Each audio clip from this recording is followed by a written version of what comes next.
Always check who's at the door. This experience happened to my roommates and I in our second year of university. The city we went to school in was considered a very safe university town.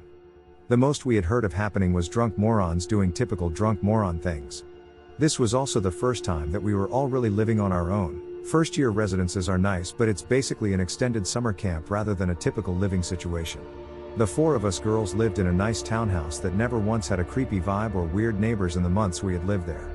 The only eerie part was that every weekend we were the only people who stayed in the complex. All of our neighbors either went home or stayed elsewhere until returning Monday for classes. This was never something we had given a second thought to, considering that was fairly normal for a uni town. Especially because our complex was only made up of about 4 other townhouses. The complex was surrounded by walking trails and farm fields, which we loved. It was like our quiet spot away from the chaos of college kids. There were a few farmhouses we could see from our backyard, but other than that we were fairly secluded. The university was about a 20-minute bus ride away, which was never a big deal for any of us, especially because the rent was far cheaper here than in places that were within walking distance to campus. Being 5 feet 6 inches, I was the tallest by a considerable amount. I was also the only one out of the group who had been in a handful of scary situations. Due to this, I was the only one, up to this point, who would lock the doors, windows and garage before leaving or going to bed. My roommates all grew up in small, very safe towns, so it was uncommon for them to lock doors back at home. They were also incredibly kind and trusting to everyone, never considering hidden bad intentions. The night in question started very normally. We had planned on having a wine and movie night. This was kind of like a weekly tradition for us. We would pick out some stupid movie, get takeout and get a little buzz after a long week of classes and work. At this point, it was early November, so we had been doing this for several months with no issues. By 8:30ish we had all settled on the couch in our living room and had started a comedy. With it being November, it was already completely dark outside, other than our porch light we could see from the small window at the very top of our door. None of us were tall enough to see anything out of that window anyway, so we relied entirely on our peephole. It took a great amount of effort for me to convince my roommates to check the peephole before opening the door. This was a talk we had after one roommate had opened the door for our neighbor's very drunk friend who threw up all over our main floor. Not long after ordering our takeout, we heard banging on our front door.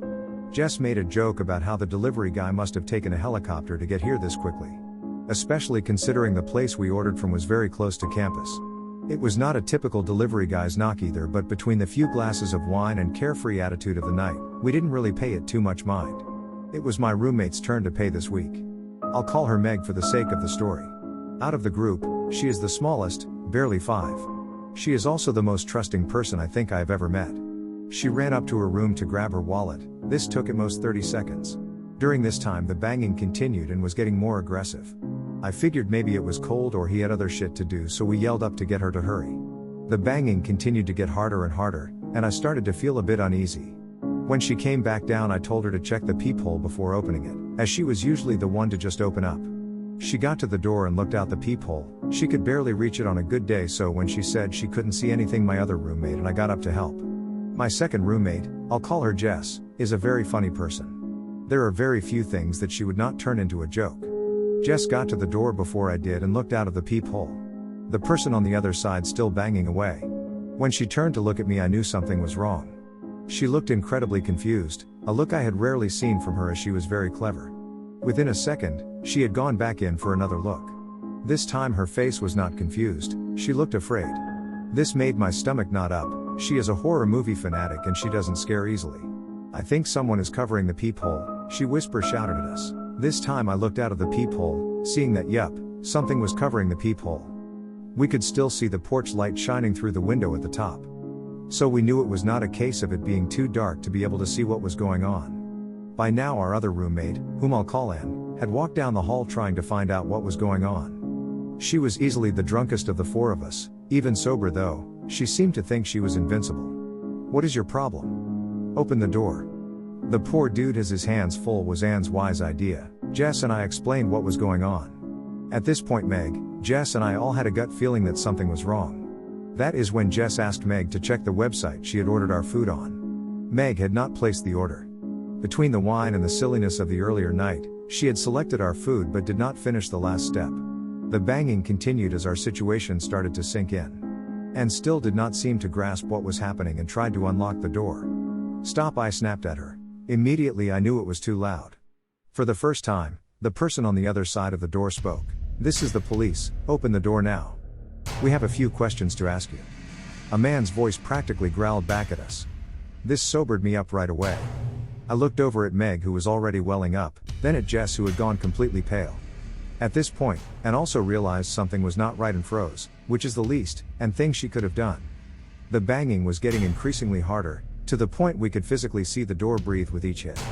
Meg took an upstairs, trying to calm each other down and check if there was a police car parked outside and make sure our windows were locked. Though it was hard to do, it was possible to get onto part of our roof that made it possible to get to Anne's window. We heard a window slam, immediately knowing that it had been Anne's window. Being a bit of a thrill seeker, Anne had taken out her window screen in order to sit on the roof. For some reason, this made what was happening very real. Show me your badge, then we'll open the door, I yelled back. Instead of a response, it sounded like the guy started to kick the door. I told Jess to call the police and ask if they had an officer dispatched to our address. Jess was shaking so badly at this point that it was hard for her to dial. Now Meg had come back down the stairs, sharing that there was no police car parked outside. And trailed behind her, standing on the stair landing, trying to get a look outside the window at the top of the door. At that moment my blood ran cold, remembering that the man at the door had said we and not I. Jess had just come to the same realization. She sprinted to our back door, a large sliding glass door, which she double-checked that it was locked. Thankfully it had been. She drew the curtains as well, trying to minimize the chance of them seeing in.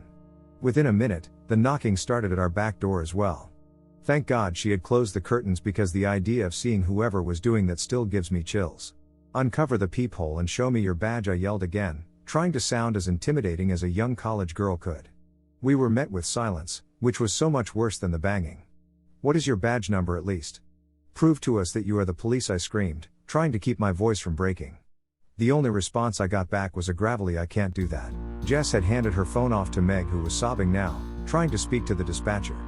The banging now, coming from both sides of the house, must have been heard by the operator. Is there someone trying to break in? She asked Meg, obviously being unable to understand her. Meg frantically asked if police had been sent to our house. The answer we all knew by now was no.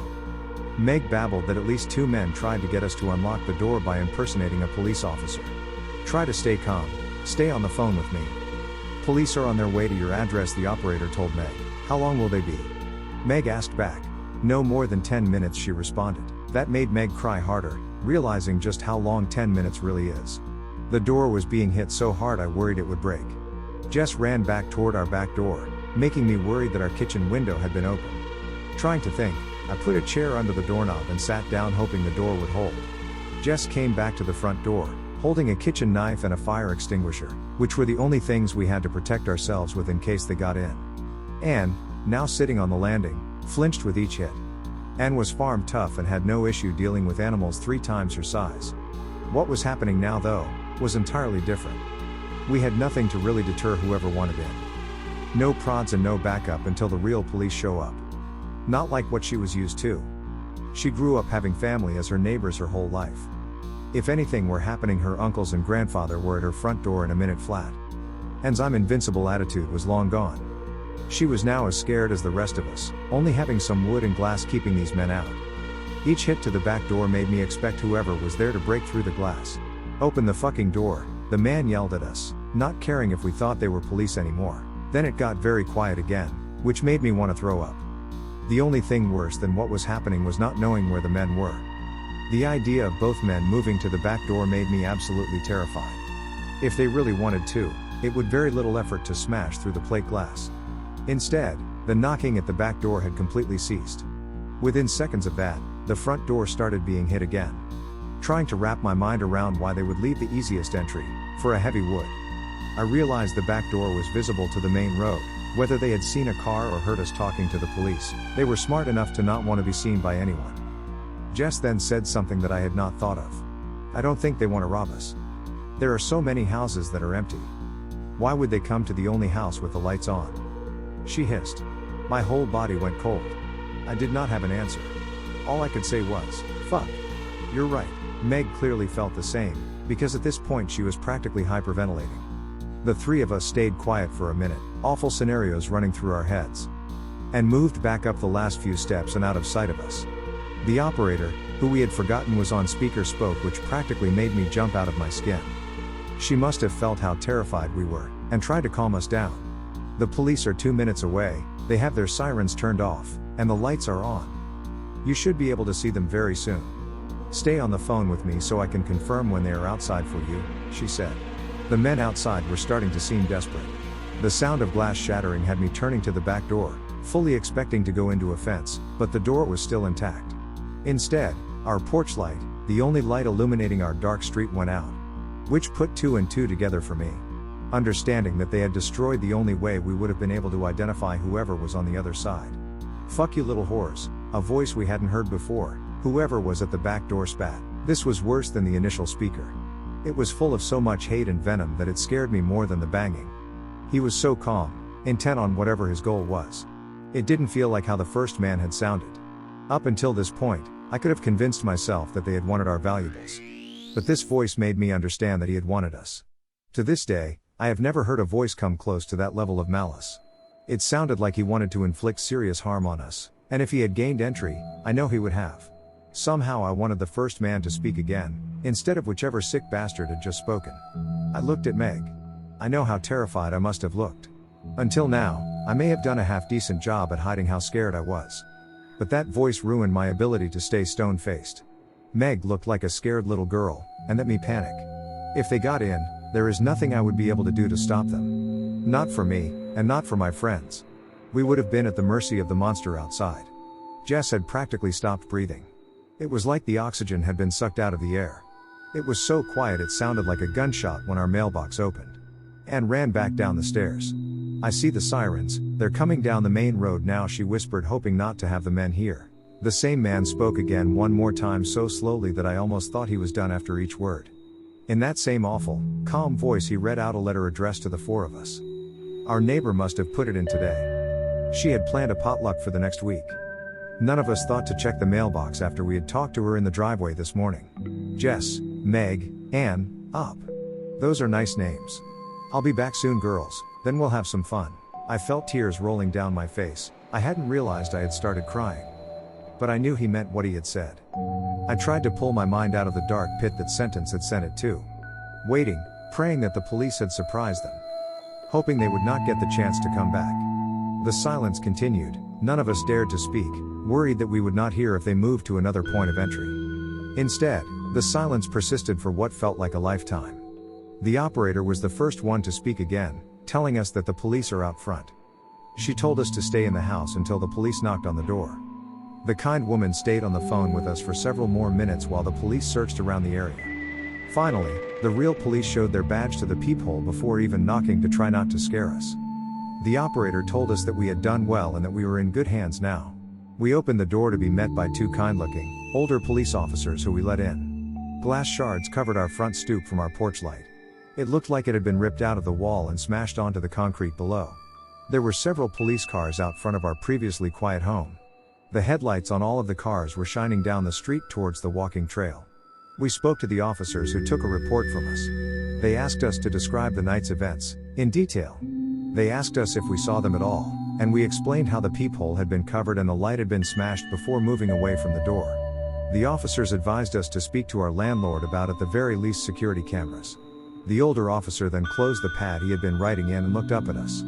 He then spoke a phrase that made me understand how much danger we had been in. "Look, if any of you were my daughters, I would have wanted the officer to tell her. If you can get out of your lease, do it. They know where you all live and they also know the response time for us. Especially after telling you all that he would be back." After that, they asked if we had heard a vehicle. That was something I had not considered. We did not hear any type of motor until the police were there. Even when Meg and Ann had went to look for a police car, they saw no cars on the street at all. So likely that meant they had come from the walking path, which would explain how they left without passing the police on their way back to the main road. The older officer of the 2 had a look that told me he had an idea of what was going on. He looked sad, which was worse than if he had looked scared. I knew he had seen this situation and far worse in the past. We pushed for an explanation but were only told that this had been an issue years ago but did not elaborate past that point. The officer stood up, exchanged a glance that I did not know how to read and then spoke again. "We will have a cruiser parked in the driveway, as well as a plain car around the back. They will not have a chance to try again. They did not catch the men in the 2 more weeks we lived there. We had a few creepy things but nothing close to this. The reality was they had not been caught, and they could come back anytime. After this night we spoke to our landlady, who was incredible. She owned several properties around the city, and when we explained what had happened, she let us move to an apartment closer to campus. She told us that our safety is more important than making a few $100s. She even left the house empty for many months in order to make sure cameras, better locks, and a reinforced back door. Thankfully they did not come back, and we were able to enjoy our new apartment without worrying. This is still so scary to me because of that voice. Make sure you lock doors and check who's there before opening the door.